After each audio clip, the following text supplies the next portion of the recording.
Donc, je vais vous parler du costume de simulation du vieillissement. Effectivement, de son intérêt et de ses modalités d'utilisation, on l'a beaucoup testé à Apple Bros. Attends, juste avant que tu commences, qui le connaît le costume? Levez la Il a main. été testé ailleurs et dans d'autres Donc il situations, y en a qui vont apprendre à ce que c'est. mais on a un protocole particulier. Juste pour resituer, on vieillit. Il y a 17 000 centenaires en France et 550 000 nonagénaires. Et une hospitalisation sur 5 est faite pour des patients de plus de 65 ans. Mais quand on leur demande leur avis à ces patients et surtout à ceux de plus de 75 ans, ils ressentent un grand sentiment d'isolement lors de leur hospitalisation, de solitude. Les hospitalisations sont associées à une augmentation de la dépression, de la morbidité et de la mortalité à long terme et à une diminution de la qualité de vie. Nos modes de communication avec le patient et de prise en charge sont perfectibles. Pourquoi ces patients ont un sentiment d'incompréhension important? Parce qu'il existe encore des attitudes agistes très importantes, même dans le milieu de la gériatrie, c'est des attitudes négatives face au vieillissement. Par exemple, plein de médecins disent « je ne veux pas prendre de personnes âgées dans ma consultation » et d'autres termes que je n'emploierai pas ici. Il y a aussi une mauvaise conception de la vieillesse, surtout par les étudiants, qui la voient comme un naufrage. Je pense qu'on ne leur parle pas assez du vieillissement réussi, que beaucoup de patients sont à domicile et plutôt en bonne forme et qu'on peut optimiser les réserves qu'on a maintenues lors de l'âge tardif. Ensuite, les enseignements en gériatrie arrivent tard dans le cursus. Maintenant, déjà, ils arrivent, c'est déjà pas si mal, hein. Ils sont essentiellement axés sur les connaissances, beaucoup moins sur les compétences, mais ça va être l'objet de la réforme du deuxième cycle des études médicales.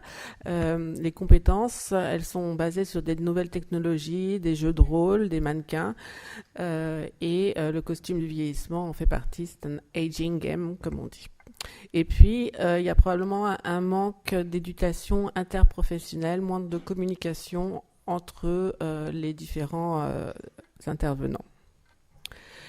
Est-ce qu'on pourrait développer l'empathie et modifier les attitudes par rapport à la vieillesse? Qu'est-ce que c'est l'empathie? C'est le partage d'états affectifs avec des personnes que l'on observe ou que l'on imagine, comprendre leurs sentiments, leurs motivations et leurs choix. On l'a localisé en IRM fonctionnel, c'est situé au niveau de l'amygdale. Oui, c'est là. C'est difficile à développer pour un inconnu, c'est difficile à développer dans des situations de stress, de fatigue et sur son milieu professionnel. Les attitudes, c'est la perception de la vieillesse, c'est ce que je vous ai dit avec les attitudes agistes, c'est perdre ses facultés. Et une des questions qui est souvent posée à ces gens qui reçoivent ces formations pour savoir si on a diminué leurs attitudes agistes, c'est accepteriez-vous de recevoir en consultation des patients très âgés? Pas mal d'études ont utilisé des costumes de vieillissement un peu différents, avec des protocoles différents. Et l'idée, c'est « take a walk in my shoes ». C'est de se rendre compte ce que le patient ressent en hospitalisation. Ça a été beaucoup fait, mais on a des mesures hétérogènes de l'empathie et des attitudes. On a des protocoles différents, avec parfois des protocoles qui incluent des enseignements très formels sur le vieillissement. La question, c'est quand le proposer? Est-ce que les résultats vont se maintenir? Et puis, ça n'a jamais été testé sur du personnel médical ou non médical déjà en activité. Ça n'était que des étudiants médicaux ou paramédicaux. Il y a une étude assez récente qui s'est portée sur 239 étudiants en médecine. Donc, ils avaient un parcours avec le costume du vieillissement qui s'appelait Experiencing Aging et une autre partie qui était plus un briefing sur les mythes du vieillissement. Alors, le costume du vieillissement a permis de montrer que ça augmentait l'empathie, mais ça diminuait les attitudes positives sur la vieillesse, c'est-à-dire on se rendait bien compte à quel point c'était difficile. Et en revanche, le briefing augmentait les attitudes positives sur la vieillesse avec des résultats non significatifs sur l'empathie. La limite, c'était que c'est des étudiants en première année de médecine, donc vraiment très jeunes, qui ne sont pas encore confrontés au mode du travail. Donc, on a mis en place une étude à l'hôpital Paul-Brousse dont l'objectif primaire était d'analyser l'impact de la combinaison de séniostimulation sur la perception globale du vieillissement grâce à un outil validé en français. Il n'y en a pas beaucoup. C'est le questionnaire AAQ, je vous en parlerai après, qui teste des attitudes et qui demande l'avis des personnes sur les changements physiques liés au vieillissement, la sagesse et la participation sociale. Les objectifs secondaires, c'était de voir si l'âge et le statut professionnel avaient un impact sur ces résultats. Donc, on a pris des participants volontaires, hein, parce qu'on ne peut pas forcer quelqu'un à faire des études qui implique le costume du vieillissement. C'est une étude de 6 mois sur l'hôpital Paul-Brousse. On a pris des gens du personnel non médical, des étudiants en médecine et des cadres administratifs aussi qui travaillaient généralement dans l'hôpital. Le modèle a été construit selon les bonnes règles de la pédagogie en simulation, c'est-à-dire pas trop d'apprenants et 2 formateurs habitués à faire ça. D'abord, il y avait un briefing qui commençait par un rappel du vieillissement réussi. On mettait en exergue que beaucoup de patients habitaient tout de même à la maison, que tout le monde n'était pas à l'hôpital et très diminué. Et puis un briefing fait pour la pédagogie en simulation, c'est-à-dire un rappel de confidentialité de ce qui se passait, de bienveillance, de nécessité de ne pas prendre de photos, enfin plein de choses de ce type-là et d'exprimer ses émotions parce que certaines personnes ont assez mal vécu ce protocole, on va dire. Enfin, cette formation plutôt. Donc, avant de passer le costume, les participants passaient le questionnaire. Ensuite, ils faisaient un parcours avec le costume que je vais vous développer. Et ensuite, ils repassaient le questionnaire pour voir s'il avait changé. Et après, on faisait un débriefing qui dure environ 1 heure, hein, où chacun doit s'exprimer, dire ce qu'il a ressenti, ce qui a été le plus dur, s'il y a des choses qui l'ont vraiment gêné, et avec éventuellement une possibilité de voir un psychologue. Parce que n'oublions pas qu'il y avait quand même des personnes qui étaient en activité. Donc, en termes de projection sur la bientraitance, ça peut être un petit peu compliqué. Donc, le questionnaire, il a été traduit en français, c'est un de ses grands avantages. Il est sur 120, il y a 3 sous-échelles de 8 questions, c'est des échelles avec des échelles de Likert, 5 pas du tout d'accord jusqu'à... de 0, pas du tout d'accord, 5 d'accord. Le score max est à 40. Et il demande l'avis des gens sur les changements physiques liés au vieillissement, la sagesse qu'on peut acquérir ou qui peut se détériorer lors du vieillissement, et la participation sociale. Là, vous ne voyez pas très bien. C'est un questionnaire qui est assez complexe, parce qu'il faut vraiment se projeter comme étant vieux. Par exemple, pour la sagesse, il y a une question comme « En vieillissant, les gens sont davantage aptes à faire face à la vie. C'est un privilège de vivre vieux. » Pour le vieillissement, en termes de positif, pour le physique, avec l'âge, je m'accepte mieux. En termes négatifs, c'est je perçois la vieillesse principalement comme une période associée à la perte. Alors, le costume du vieillissement, plein de gens le connaissent, mais je vais quand même vous le redétailler. Alors, d'abord, quelque chose d'important, c'est que il simule le vieillissement physiologique. Et une chose qu'on dit dans le briefing, c'est heureusement, on a le temps de s'habituer. Moi, je l'ai passé, hein, j'ai fait le... Donc, moi, je croyais que ce serait toi là, en photo. Oui, mais elle existe, mais je ne la diffuse pas. Donc, il y a un plastron qui fait quand même 10 kilos. Les articulations sont bloquées par des attelles, c'est extrêmement désagréable. On a des poids aux pieds et aux mains. Sur les mains, on a des gants qui permettent de diminuer les sensations tactiles qui arrivent lors du vieillissement. Au niveau de... On a une minerve, donc on peut bien tourner le cou. On a un casque qui va permettre de simuler la presbyacousie physiologique. Et le seul truc qui n'est pas physiologique, c'est les lunettes. C'est pas simplement de la presbytie, il y a des lunettes de cataracte, de DLMLA, etc. Donc ça, on prévient les gens que pour les yeux, c'est pas tout le monde, que la cataracte se soigne, la DMLA un peu moins, mais c'est la seule chose qui n'est pas physiologique. Et on n'est pas bien du tout dedans.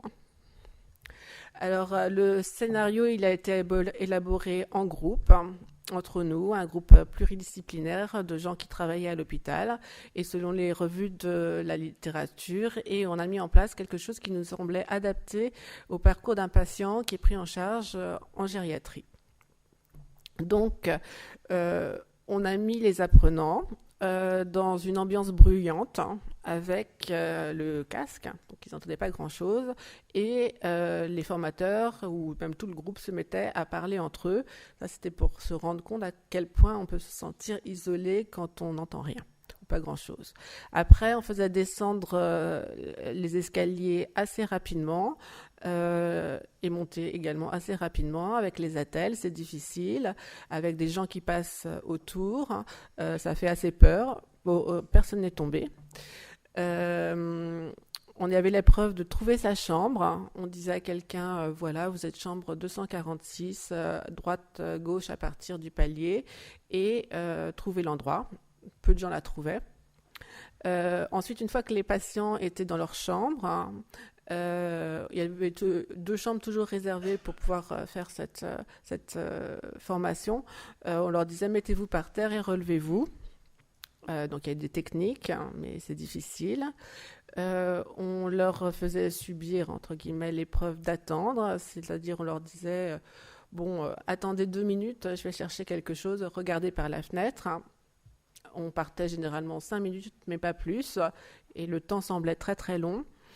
On leur demandait de remplir un formulaire en voyant rien, en ne pouvant pas lire. Moi, généralement, je prenais un formulaire pour consentir à une étude médicale. Donc, évidemment, les gens ne voient rien, ils se sentent dépossédés de leur possibilité de choix. Et enfin, peut-être ce qui était difficile, c'était se servir un verre d'eau à partir d'une carafe bien remplie, un verre d'eau transparent, donc avec les lunettes on voit particulièrement rien, de manger une compote avec une cuillère trop grande, et plus ou moins selon comment ça se passait, c'est se faire donner à manger parce qu'il fallait presser les gens. Donc 120 personnes quand même ont été formées. On avait 600 professionnels de soins, c'est-à-dire des soignantes ou des infirmières, 39 étudiants et 15 chefs de projet. C'était des gens jeunes, moins de 25 ans en majorité. Voilà, vous voyez la répartition. Donc on leur a bien fait peur quand même. Donc il y avait une détérioration significative de la perception globale du vieillissement. Les gens se rendaient compte que c'était vraiment difficile d'être comme ça. Et les résultats, ça c'est un petit peu nouveau, étaient similaires pour l'âge et le statut professionnel. Donc pour des gens qui étaient déjà en poste et qui connaissaient bien la gériatrie. Quand on regarde les différentes sous-échelles, les 3 ont été altérés. Donc les changements physiques, la sagesse, la participation sociale. Et le pire, l'item le plus dégradé, c'était les changements physiques. C'est vrai qu'on mettait quand même le paquet sur les attelles, les lunettes de cataracte. Donc, pour discuter, donc on a une dégradation globale de la perception du vieillissement et des changements physiques. C'est pas notre but. Notre but, c'est de faire augmenter l'empathie. On n'avait pas d'échelle d'empathie et ça aurait peut-être pas été bien vu avec du personnel déjà travaillant à l'hôpital de leur faire passer ça. Donc on est en accord avec les données de la littérature, avec l'étude que je vous ai présentée précédemment. Peut-être que notre briefing sur le vieillissement réussi était insuffisant, c'est-à-dire qu'on ne mettait pas assez en exergue le fait que ce n'était pas pour tout le monde comme ça.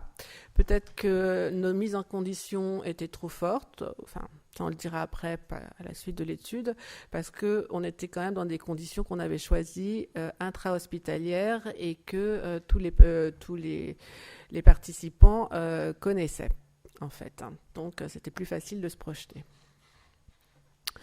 Donc c'est la première fois qu'on met en évidence qu'il y a un effet, une modification sur les professionnels de santé. C'est un protocole original qui est très proche de la vie professionnelle, qui peut être adapté à d'autres situations, mais je pense que pour chaque situation on utilise ce costume, il faut adapter le scénario. Les faiblesses, c'est que le questionnaire AAQ est un no-questionnaire, mais c'est le seul qu'on a trouvé validé en français et qu'on a une mesure indirecte de l'empathie. Les gens étaient quand même assez bouleversés à la fin. Donc, dégradation de la perception du vieillissement, quel que soit l'âge ou le statut professionnel.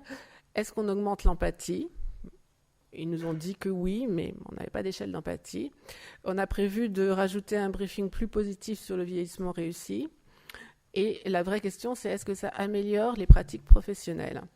C'est une question qu'on n'a pas osé poser, parce qu'il y avait bien sûr le questionnaire, mais il y avait aussi d'autres questions, un peu moins importantes, mais ce qu'on voulait quand même savoir, c'est est-ce que ça va changer quelque chose dans votre pratique courante ? Il y avait une majorité de personnes qui étaient déjà en poste. On n'a pas osé, ou on a trouvé ça déplacé de leur poser la question pour qu'ils ne se sentent pas jugés en se disant « je fais mal ». Les perspectives, c'est pour tous ceux qui ont passé cette formation de leur envoyer un questionnaire à 6 mois par Internet pour voir s'il en est resté quelque chose, s'ils s'en souviennent, ils en ont parlé à leurs proches. Et là, on mettra réellement une question sur la modification des pratiques professionnelles. Je vous remercie de votre attention.